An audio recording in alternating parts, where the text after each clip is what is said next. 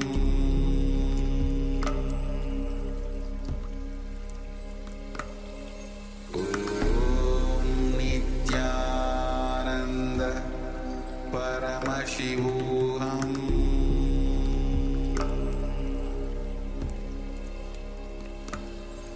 Om Nityananda Paramashivoham.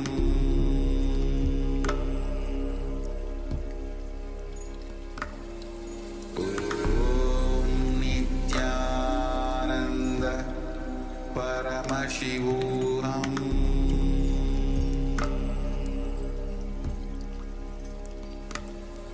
Om Nityananda Paramashivoham.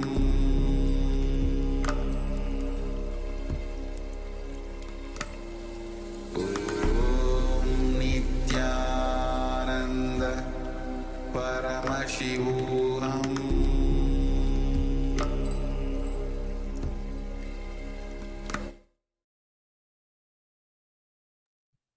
Yes, you can relax now. And please go ahead and share with us the details of the image that ourselves, the acharyas, had in front of us.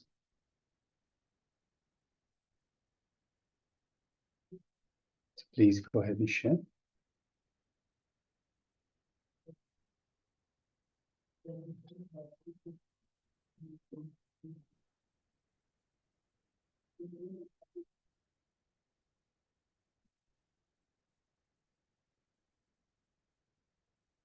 Yes, so share as much as detail you can, it's possible. Every single detail, whether you saw some image, few image, words, describe as much as detail.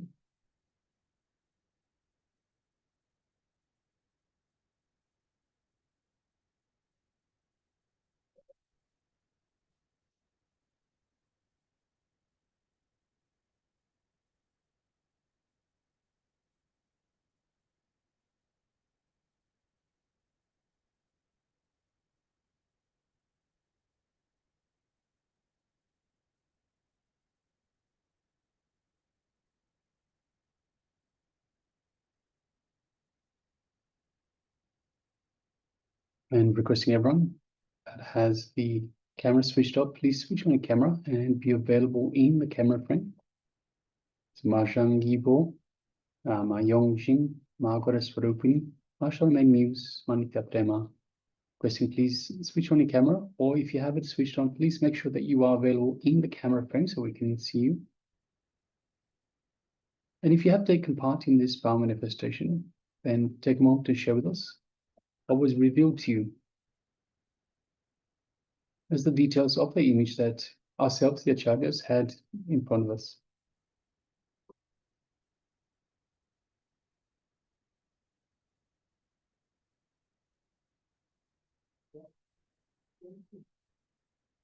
It's Manik Saguna's shares. Paramshah shows an image of books on the table, and there is picture of Shiva and word Shanti. There is also a picture of red garden like roses. Beautiful. Thank you for sharing. Yes, thank you for sharing that.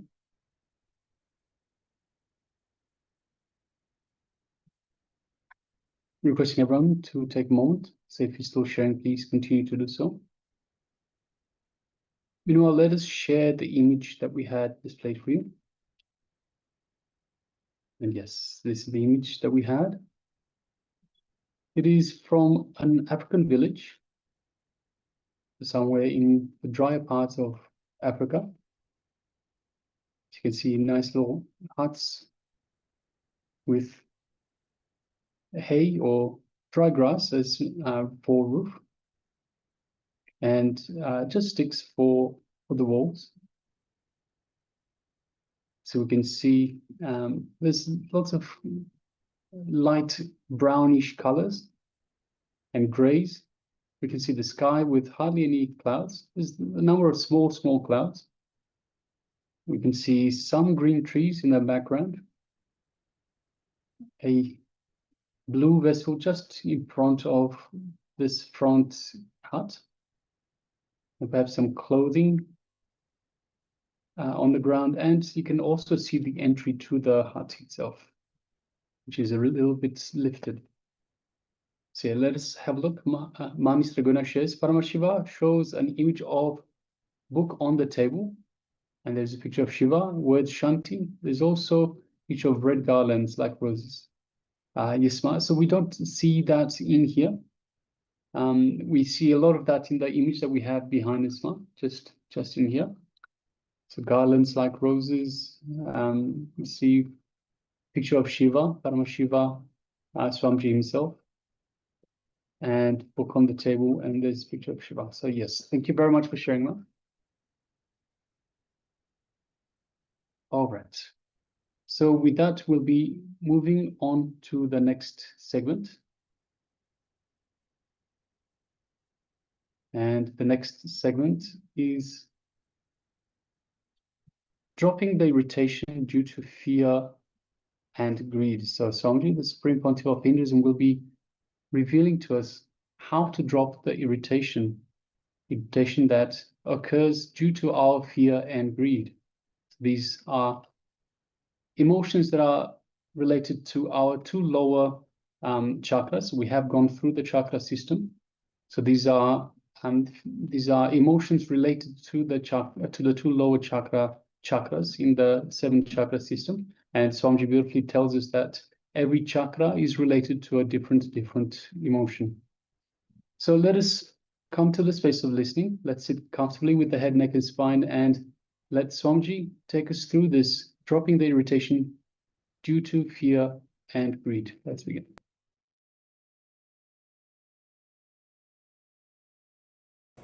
Now, take few minutes, sit and analyze. Throughout my life, all these years, I was driven by greed and fear. What I have achieved? What have I got? Where am I standing? What is really happening?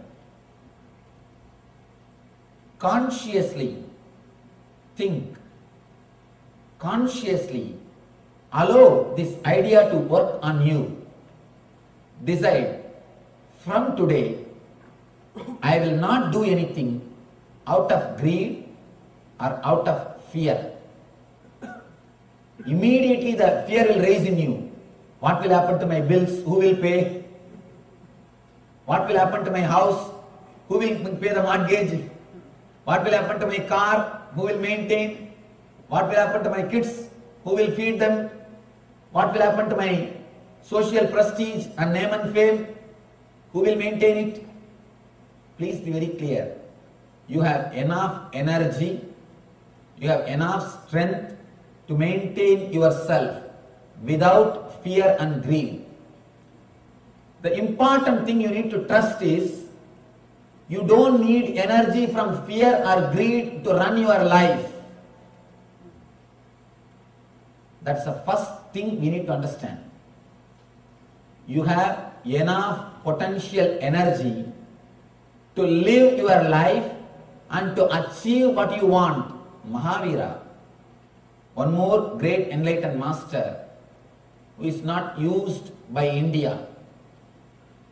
He says, when you come down to this planet Earth, when you take the body, you bring enough of energy to live all your desires or to achieve whatever you want to achieve. You already brought enough fuel. You don't need fuel from fear or greed. You always think, if I stop fueling myself from fear or greed, I may stop working. No, there is reserve in all your vehicles. Enough fuel is available.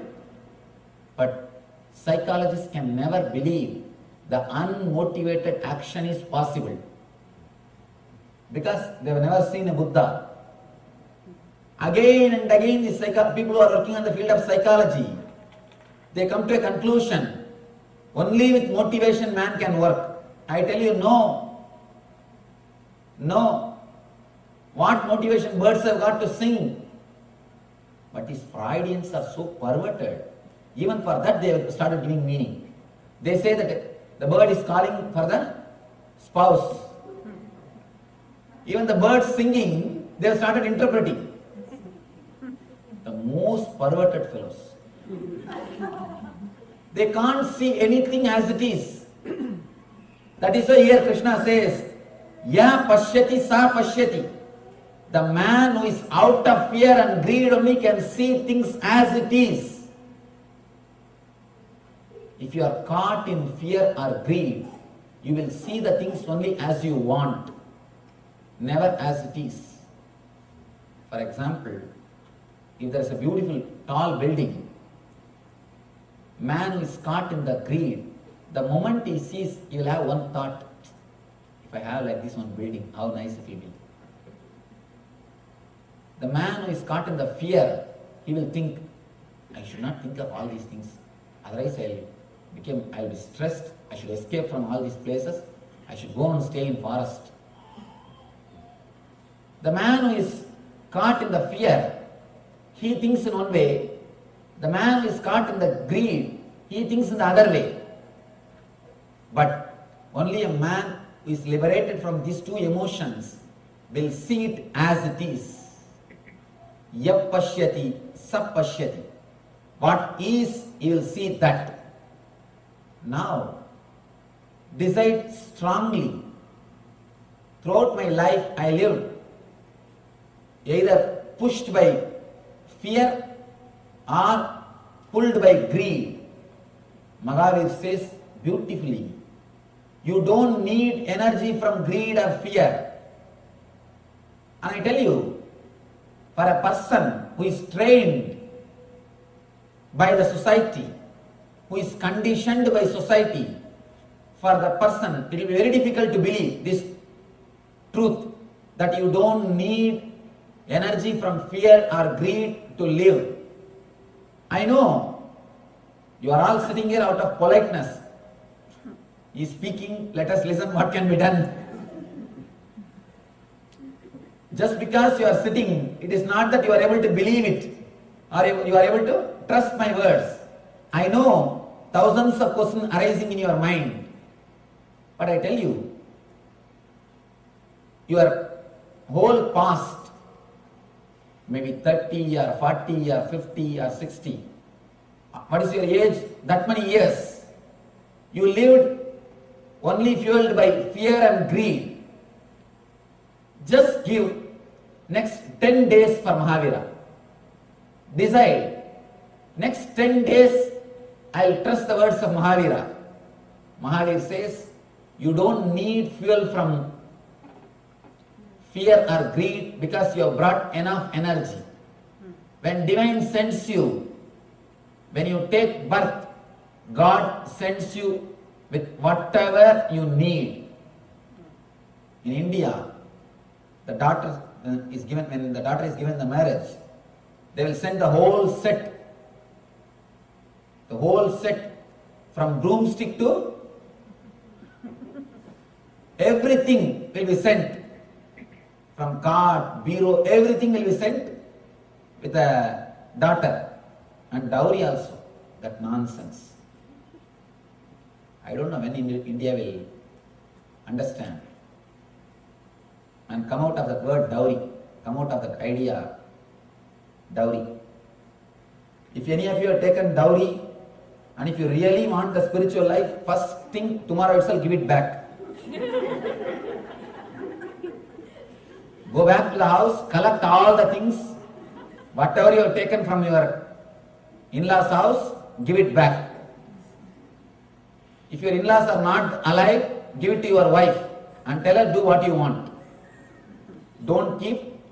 That is the, I think, curse given to you. I tell you honestly, if you keep dowry in your house, Lakshmi will never stay in your house. The house in which dowry is kept, Lakshmi will not stay, because it is cursed money. It is not a Sri with a blessing. It's a Sri with curse. Never keep dowry money in your house. If you really want Lakshmi in your life, see two things. Lakshmi has got two use in your life. One is just outer comfort. Another one is inner bliss. Lakshmi has two meaning in your life. One is outer comfort, another one is inner bliss. The man in whose house the dowry is kept, I can assure he will never have the inner Lakshmi. He will never have the inner Lakshmi. He may think he is having the outer Lakshmi. He may think, what is the difference between poor man and the rich man? Poor man sits on the ground and worries, the rich man sits in the sofa and worries, that's all. Nothing else. The size of the sofa is little big. Nothing else. How a daughter is sent with everything to the in-laws house, same way, divine sends you with everything. That is what we call in Vedanta prarabdha karma. When you come down, you bring enough of energy for your senses and body to run and acquire whatever it wants, enjoy whatever it wants, and live the life blissfully. You brought everything. Only problem is, you don't trust you have brought everything. You don't trust you have brought everything. And one more thing, after coming down, you accumulate more and more desires from others. If you come down with 10 desires, you have brought enough energy to fulfill the 10. But after coming down here, you collect some more desires from your parents, brothers, sister, and then you try to work out all those desires. Please be very clear, work out only your desires. Let you not waste your life working out others' desires. You are wasting your life if you start working out others' desires. When we go to the chapter about desires, we'll go deeply into the desires, how it is created and how we are running behind it. Now this much of understanding is enough. Decide clearly, let me not be fueled by fear or greed. And I tell you, just give 10 days for this one idea. Decide, next 10 days I'll work only out of my joy and bliss. I'll do everything out of my pleasant mood, out of my joy. I can assure, anyhow, of course I'm going to be here even after 10 days. If it does not work out, come and catch me. It will transform your life. This single idea can liberate you straight away from all bondages. You have enough energy. You have brought enough of Shakti with you. You have enough of Kriya Shakti with you, which can run your life without being fueled by fear or greed. One more thing. First few days you will feel a little unsettled. When you work, when you say, whenever any desire comes up, you say no.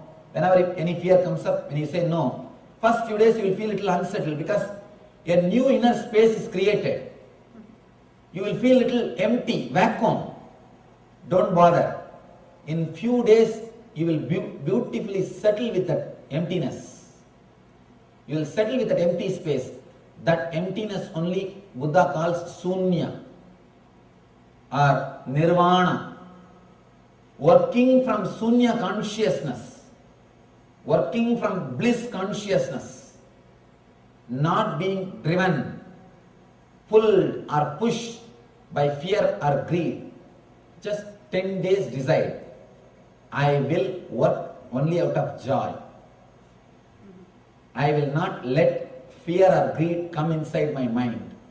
Of course, in 10 days, you may fail few times. Don't worry about it. Starting is much better than fear of failure. See, when you have the fear of failure, you will never start. Start, even if you fail, it is okay. You will know the trick of the trade. At least you know the technique, where you are failure. And if you don't start at all, you will not even know where you are failure. Start, I tell you, honestly, it will transform your whole life. It will give you such a new strength, tremendous courage. Immediately you will be liberated. First few days, you may feel a little unsettled. What am I doing? I am feeling some emptiness inside because continuously you are tortured. When your mother-in-law dies, you will feel for a few days. Or the people with whom you are living, for a few days you will always feel that you are missing something. If you don't have anybody to nag you, you will feel that you are missing something. This desire and fear continuously nags you. For next 10 days you may feel little that you are missing somebody who was continuously nagging you. Don't worry. You will settle into the consciousness. Your whole being will become new. Will be a new personality. This is an important thing. Two things. Trust you have enough energy to run without fear and greed. Only small kids need candy. Kids will work only when you show the candy. They will keep quiet if you threaten them that I will beat you. Of course, in this country nothing can be done. They will say 911. Nothing can be done. Only with kids, when you are a small child, you need fear or greed to make you work. Now you are a grown-up man. Still, why do you need fear or greed? Still, if you need fear or greed, you are mentally retarded. Please be very clear. We have grown physically, but not mentally. First few days, you will feel a little unsettled. One more thing. In 10 days, you will not lose your wealth. Is there anybody? 10 days if you practice these ideas, I may lose all my wealth, Swamiji. Then the wealth is not worth having. Let you lose it. If it will last in 10 days, you think it is worth having? It's not worth having. If it can be lost so easily, then it is not worth having. The earlier it is lost, better for your being. Let you remove the tremendous stress and load from your inner space. Decide for 10 days, I'll do all my action out of deep bliss, out of settled mood. And I tell you an important thing which continuously exists in you, that constant irritation will disappear. Knowingly and unknowingly, you carry the constant irritation in you. That is why all of us are just waiting to burst, explode. Any small thing, you just shout, vomit. You are waiting for reasons to shout. Any small thing, you are irritated. You shout, don't you know? Don't you have sense? Why are you doing this? Why are you doing that? Constantly we carry that irritation mood in us. From morning till night, constantly, even for a small thing, we always shout, explode. Look into yourself. How many of you can honestly understand and agree that you carry the constant irritation in you? Raise your hand. Others are not honest, be very clear. Don't think you are not carrying. Constantly we are carrying that irritation. The irritation is being carried in your inner space constantly. It is because of fear and greed. Let you be liberated from today from that irritation which you are carrying constantly. something or other, some reason or other you need to explode, that's all. You are waiting to jump on others because you are not settled within yourself. There is uneasiness between you and your being. That uneasiness always expresses continuously on others. That uneasiness, what I call dis-ease. That dis-easeness between you and your being is what I call disease. You carry that constant uneasiness, constant irritation because you are putting wrong fuel in your engine. If the wrong fuel is added into your engine, you know the sound, what type of sound you will have and what type of smoke you will have. If the fuel is not pure, the engine will create a different kind of sound. Small story. Husband and wife both were driving car. They stopped at a signal. Suddenly next to them they saw a Benz car standing. Husband said, yesterday night in dream I was driving like this beautiful Benz car. Wife said, yes, I heard the engine sound. Sound sleep. Sleep for them and sound for others. Be very clear. If the fuel is not pure, you will have different sound and different smoke. If you are carrying the constant irritation in you, the fuel is not pure. You are not working out of your consciousness. You are not working out of your bliss. Just 10 days decide. Don't put the fuel of fear and greed in your vehicle. You will see suddenly the new energy coming up from your being. The enthusiasm, costless, auspicious energy. The costless, auspicious energy is what we call Shiva. Shiva means in Sanskrit, costless auspiciousness. Reasonless energy. If you live with that reasonless energy, means unmotivated energy, and I tell you, you can do that. First thing, trusting you have that energy. Next thing, start living it. Only these two things you needed to reach the divine consciousness. When you start working with that costless, auspicious energy, you become Shiva. Otherwise, you are Shava.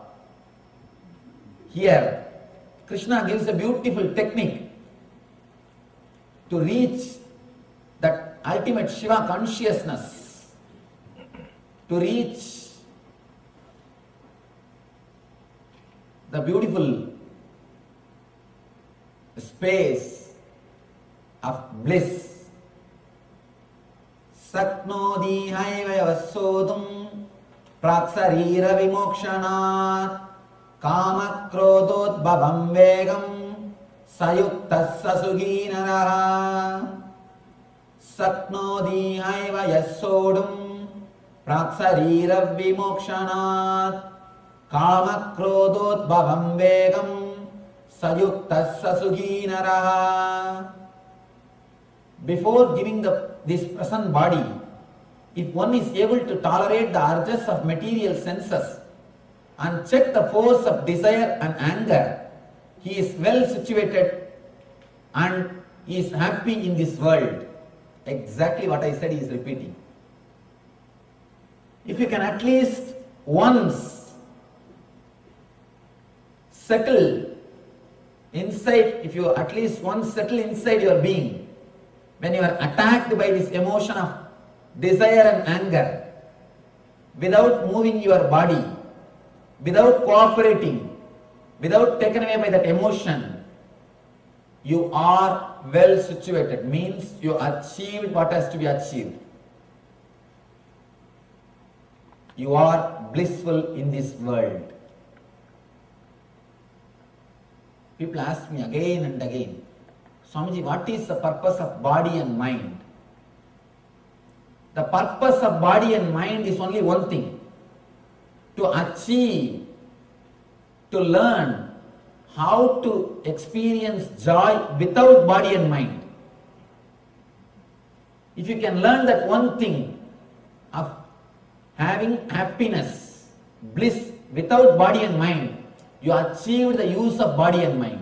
Over. After that, you can throw away the body and mind. You can live without body and mind. Man who is able to live without body and mind is Jivan Mukta. Even if the body and mind is there with him, he will not be touched by it. He has no use for it. If you don't have any use, any need, will you go to LA? No. Unless you have some reason, you will not go there. Same way, unless you have some reason, you will not assume this body. If you started, if you had a single glimpse of bliss without this body and mind, which is beyond this body and mind, you will never be disturbed by this body and mind. Even if it is there, it will be following you, you will not be following it. As on now, you are not driving the car because you don't know when to stop, how to stop. For example, if you don't know how to put brake and you are driving the car, it means you are not driving the car. Car is driving you. Without reading the manual, owner's manual, if you sit in the car, you will do that mistake only. Without reading the owner's manual, you will straight away enter into the car and start driving. You will do this type of mistakes. Only when you know how to stop, when you want to stop, you are driving the car. Otherwise, car is driving you. Please be clear. Read the owner's manual before you get into the vehicle. Gita is the owner's manual for your body and mind. Read the owner's manual before you get into the body and mind. The force of desire and anger, he is well situated and is happy in this world. He knows where he is. He knows his place. If you don't know your place, it is very difficult. In this world, many of us don't know our place. That is why we feel we are uprooted. We don't feel we belong to this life. We don't feel we are at home because you don't know your place. Small story. In a dark theatre, interval time, one guy went out, came back with popcorn and Coca-Cola. He came near a woman and asked, "Did I hit you or did I step on your foot few minutes ago?" She said, "Yes, as a matter of fact, you did." Then he says, "Thank you, then this is my seat." Then, this is my seat. You don't know your seat. You don't know your place. You have to identify your place only through these sources. You ask her, "Did I step on your foot? Did I hit you?" She says, "Yes, as a matter of fact, you did." Then he says, "Thank you." Then, "This is my chair. This is my seat." You don't know where you are situated. Only a person who has gone beyond greed and fear can relax into his being, will know what is his place on this planet Earth. If you don't fuel your being with fear and greed, suddenly you will see a new clarity. You will start working out of intelligence. You will start working out of divine consciousness. You will start working out of eternal bliss. Just decide, whatever I do out of greed, it only adds more and more greed. I am running. Enough. Same way, if you are escaping from something out of fear, all right, how much I can escape? How long I can run? This fear will come and attack me in some other form. If I am afraid of this and run, I will be afraid of something else. Something else will come. It is just the fear, not the object about which you are afraid. The object is not going to chase you, but the fear will chase you. You may go away somewhere, but you are carrying the tent, the canopy of fear and greed with you. Wherever you go and do the picnic, you open your own small tent. Same way, wherever you go, you carry your own small tent of fear and greed. You may escape anywhere, but when you go and sit there, you will open up your canopy, your fear and greed. There are so many great escapes, especially in this country. Wow. How many places? World's most happiest place, they claim, the Disney World. Actually, I went all over, the Disney World and the zoo, all possible places. Wherever, whatever places are popular, they took me there. After seeing, I really felt sad inside me. These people need so much of entertainment, means how much of depression they are carrying inside. So much of entertainment is necessary means how much of depression they are carrying inside. If you need so much of entertainment, please be very clear, something seriously wrong with your system. Something is seriously wrong in the whole system. Man doesn't need, by his nature, he doesn't need so much of entertainment. If he needs so many things to make him happy, there is something seriously wrong in the whole system. We need to look into the system and repair it. Again and again, Krishna declares, let you work out of joy. And I tell you, if you work out of bliss, you will create bliss for yourself, and you will create bliss for others, and you will never know what is tiredness. You will never even know the word tiredness. I tell you honestly, still I can't understand the word tiredness. How can you have tiredness? Tiredness is nothing but the inner contradiction between your Ichcha Shakti and Kriya Shakti. Between your will and your action. There is an inner contradiction.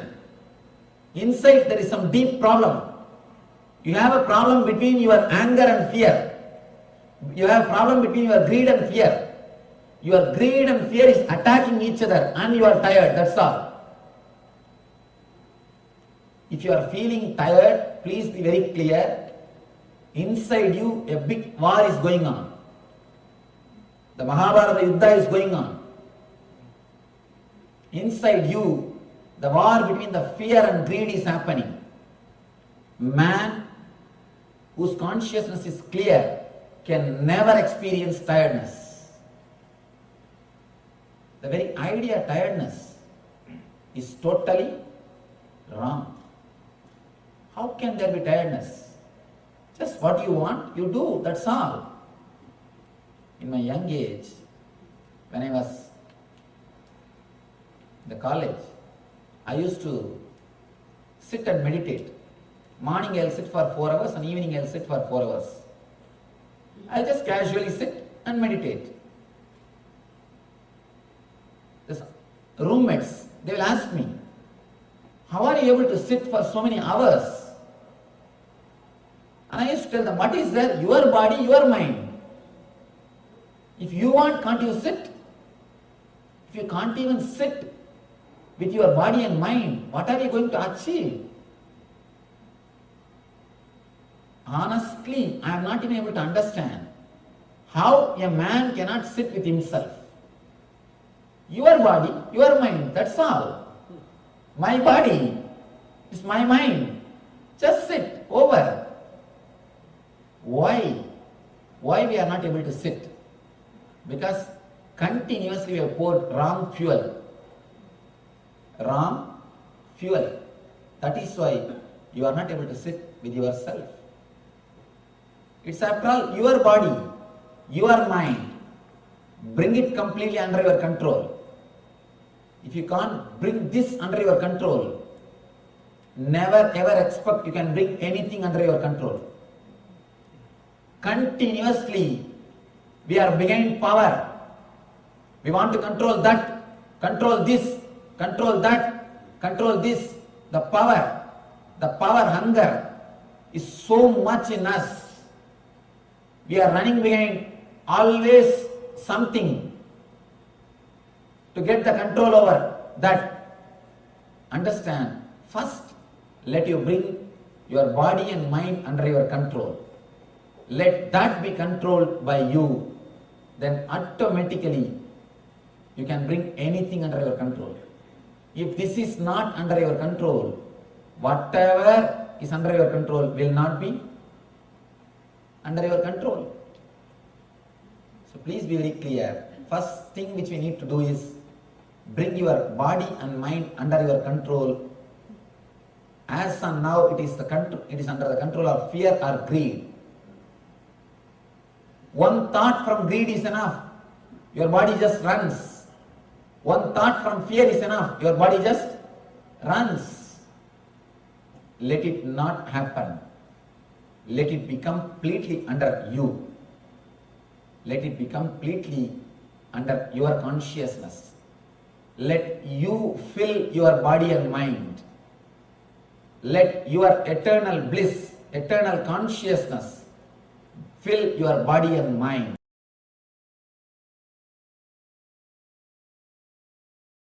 Established since 2002 in the United States of America, the United Ancient Nations is an intergovernmental organization currently made up of 160 plus members and indigenous nations. The UAN and its work are guided by the purposes and principles contained in its founding charter.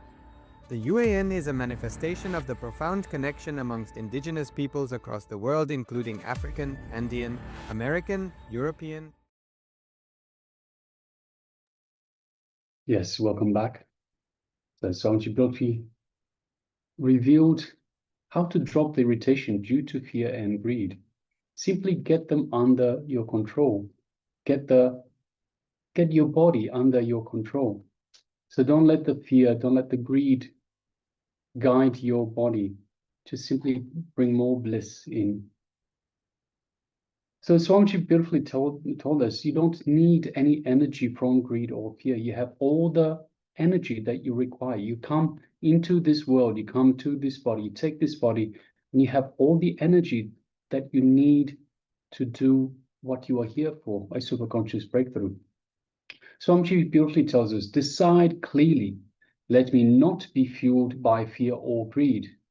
It will transform your whole life, your entire life. It will give you such a new strength, tremendous courage.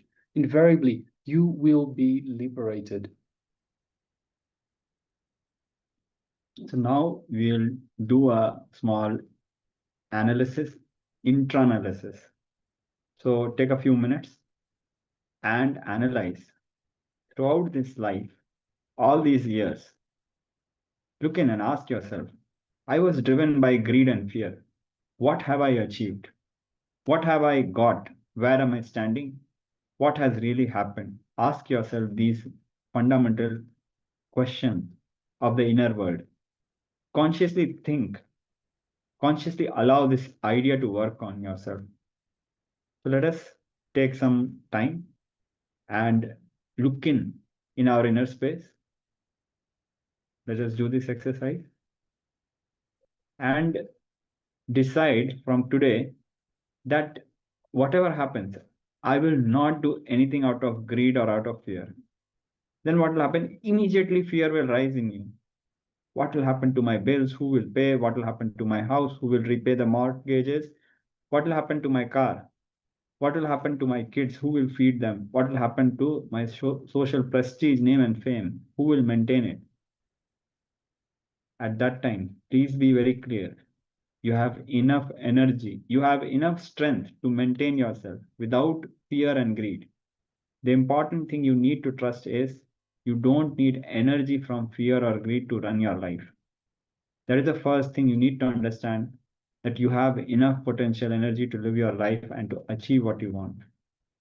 So before we come to this understanding, let us first look in and ask ourselves these basic questions. So we'll be projecting the slide for your reference. So let us all sit and look in and analyze. Let's begin.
Yes, you can relax now.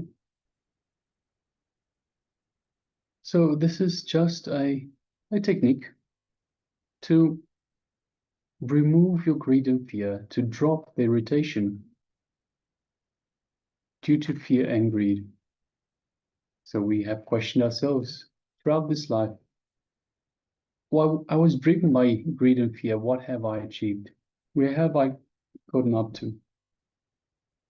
And we decided from today that we will no longer do anything out of greed or fear. So now let us move on to the next segment. And the next segment is once again the power manifestation. And today we have the power of clairvoyance. For this power, ourselves, the acharyas, will have an image in front of us.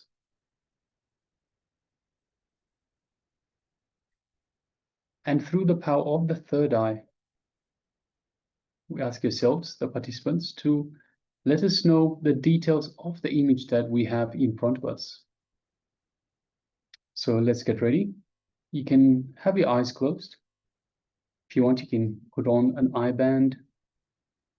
First thing, everyone, please switch on your cameras. Ma Nitya Prema, Ma Sharmain Muse, Ma Nistragunya, Ma Agora Swarupni, Ma Yong Jing, Ma Zhang Yibo. If you could all please switch on your cameras, be available in the camera frame. It's Ma Nistragunya. And let us put on you can close your eyes or you can put on an eye band if you wish. Let us get ready for this round of power manifestation. So it is the power of clairvoyance. So ourselves will have an image in front of us. And through the power of the third eye, the power of clairvoyance, we request to yourselves, the participants,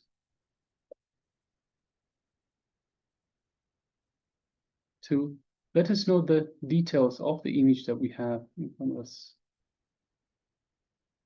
So in the first instance, let us bring our full awareness to our Anandagandha, just below the heart center, just above the navel center.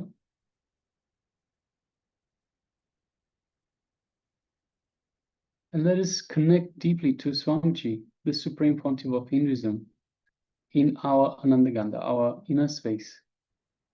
Let us connect deeply to Paramashiva. Let us feel the feeling connection that we have to the Master, to Swamiji. Let us feel the space of oneness that we have with Paramashiva, understanding that we are Paramashiva. All there is energy and consciousness, intelligence. All there is Paramashiva. There is no other. There is no separate. There is only one, Paramashiva. We are Paramashiva, and as such we are both in oneness and one with Paramashiva.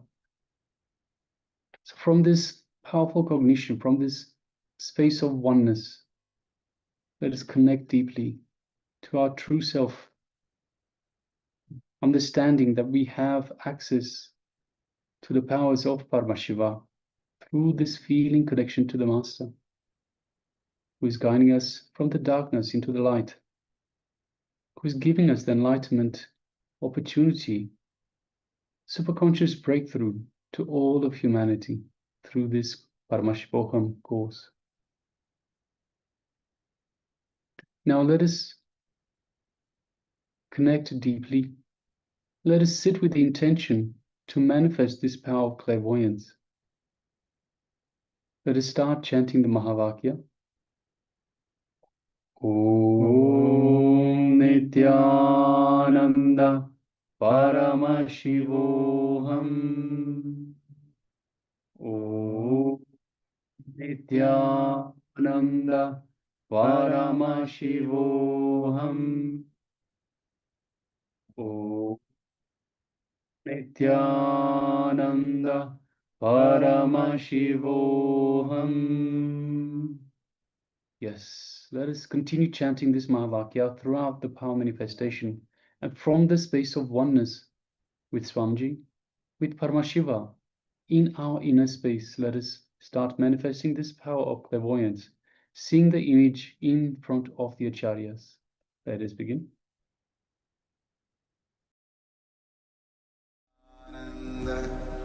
Paramashivoham.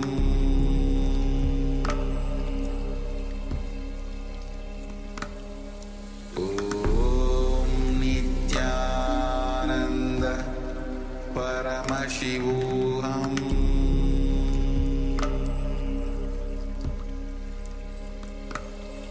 Om Nityananda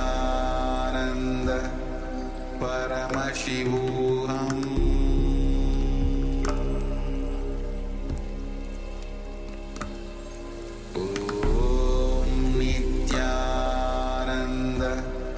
Paramashivoham.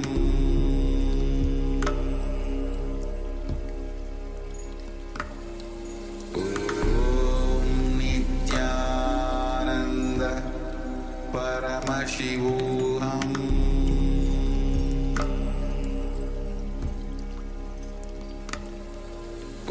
Om Nityananda Paramashivoham.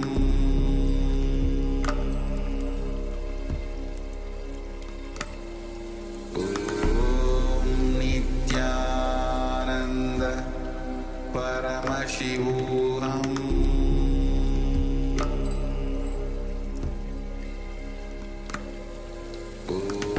Om Nityananda Paramashivoham. Om Nityananda Paramashivoham.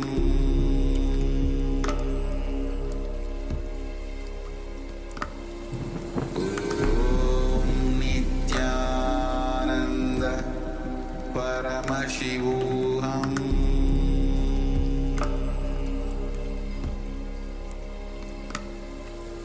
Om Nityananda Paramashivoham. Om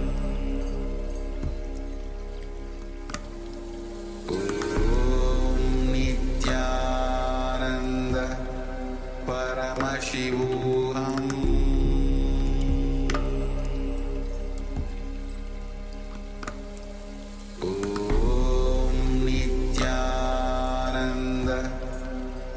Paramashivoham.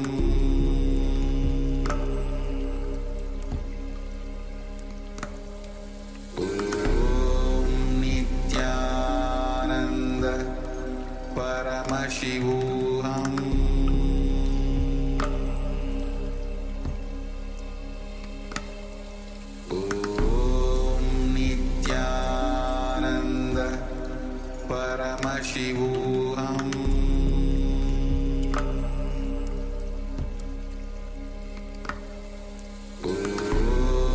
Nityananda Paramashivoham. Paramashivoham.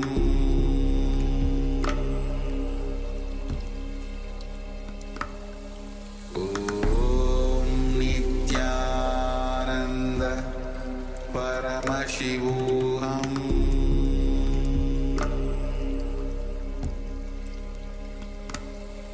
Om Nityananda Paramashivoham.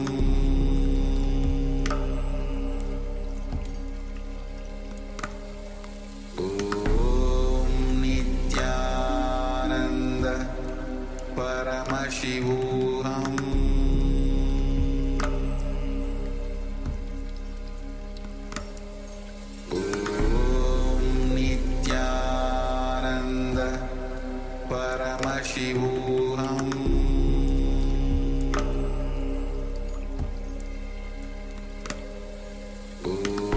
Om Nityananda Paramashivoham.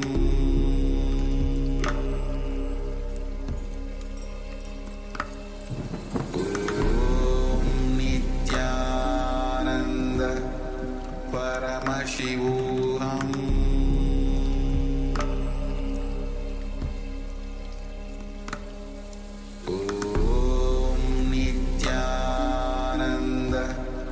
Paramashivoham.